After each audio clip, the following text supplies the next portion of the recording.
Assalamualaikum warahmatullahi wabarakatuh. Perkenalkan, nama saya Dina Yusaptri dari kelas 2I. Saya akan mempresentasikan kerja saya, yaitu tentang permintaan dan penawaran agregat. Yang pertama adalah permintaan agregat adalah nilai seluruh permintaan pada seluruh jenis barang atau jasa yang dibuat dalam periode tertentu. Komponen permintaan agregat yaitu ada C, I, G, X, dan M.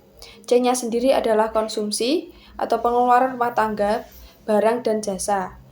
Yang I ada investasi, pengeluaran oleh perusahaan yang membeli barang modal seperti mesin, peralatan, dan bangunan.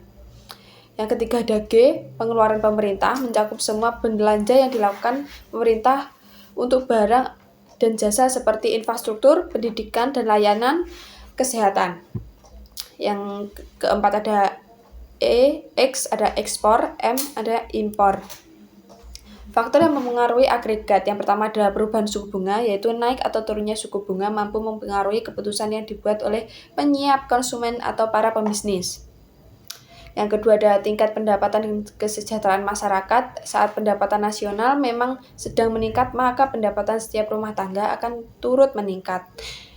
Yang ketiga ada ekspektasi inflasi. Bila suatu negara sedang mengalami peningkatan laju inflasi, maka umumnya akan terjadi pula peningkatan harga barang atau jasa dalam negeri.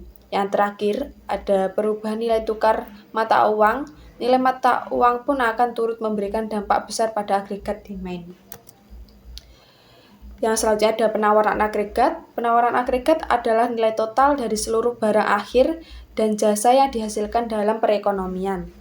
Penawaran agregat dalam hubungan antara jumlah barang dan jasa yang ditawarkan dan tingkat harga.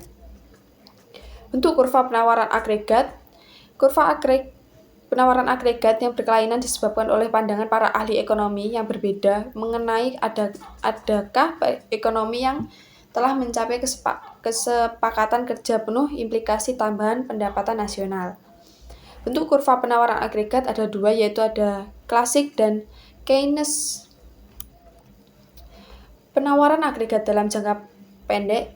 Dalam jangka pendek, kurva penawaran agregat miring ke atas. Seperti yang ditunjukkan pada gambar, artinya dalam periode 1 atau 2 tahun naiknya tingkat harga keseluruhan dalam perekonomian cenderung menaikkan jumlah penawaran barang dan jasa. Sebaliknya, penurunan tingkat harga cenderung mengurangi jumlah penawaran atas barang dan jasa.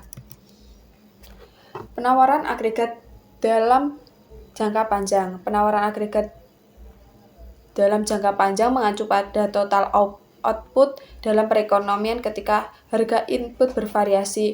Upah harga input lainnya fleksibel dan beradaptasi secara profesional dengan perubahan tingkat harga. Dalam periode ini, perekonomian sepenuhnya memanfaatkan semua sumber dalam meningkatkan kapasitas produksi dengan meningkatkan pemasukan faktor-faktor produksi. Selain itu, teknologi dapat meningkatkan potensi hasil jangka panjang atau melalui meningkatkan produktivitas. Keseimbangan permintaan dan penawaran agregat. Kurva AD dan kurva AS berpotongan di titik E. Keseimbangan berarti permintaan dan penawaran agregat sama pada pendapatan nasional dan tingkat harga PE. Nilai titik E menggambarkan keseimbangan yang akan dicapai perekonomian oleh karena perusahaan tidak dapat menambah atau mengurangi output yang diproduksi dalam kegiatan ekonomi telah mencapai keadaan yang stabil. Permintaan dan penawaran dalam pandangan klasik. Model klasik didasarkan dalam asumsi bahwa perekonomian beroperasi ibarat sebuah mekanisme yang dapat melakukan pengaturan, menyesuaikan atau koreksi dalam otomatis. Cenderung bergerak menuju kepada keseimbangan pada tingkat kesempatan kerja penuh. Mengenai faktor yang mempengaruhi permintaan agregat, menurut pandangan kaum klasik, secara aktual hanyalah faktor jumlah uang beredar atau money supply. Perubahan di dalam permintaan agregat, sedangkan menyangkut penawaran agregat, kaum klasik tidak membuat perbedaan antara kurva penawaran agregat jangka pendek dan kurva penawaran jangka panjang. Bagi kaum klasik hanya ada satu kurva penawaran agregat, yaitu kurva penawaran agregat yang tegak lurus atau vertikal yang menunjukkan bahwa jumlah output barang atau jasa yang sama akan ditawarkan berapapun harganya. Penawaran dan permintaan dalam pandangan Keynes. Di dalam model makroekonomi Keynes, faktor paling penting yang menentukan tingkat permintaan agregat adalah kebijakan fiskal, sedangkan kebijakan moneter atau perubahan dalam jumlah uang beredar, menurut Keynes pengaruhnya terhadap permintaan agregat adalah lemah dan bahkan dapat dikatakan tidak ada. Dalam model Keynes, perubahan dalam jumlah uang beredar mempengaruhi permintaan agregat melalui ceknya atas investasi.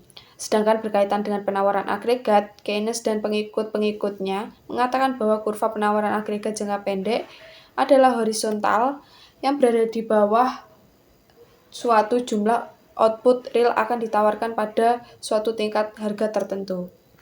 Sekian dari presentasi saya. Wassalamualaikum warahmatullahi wabarakatuh.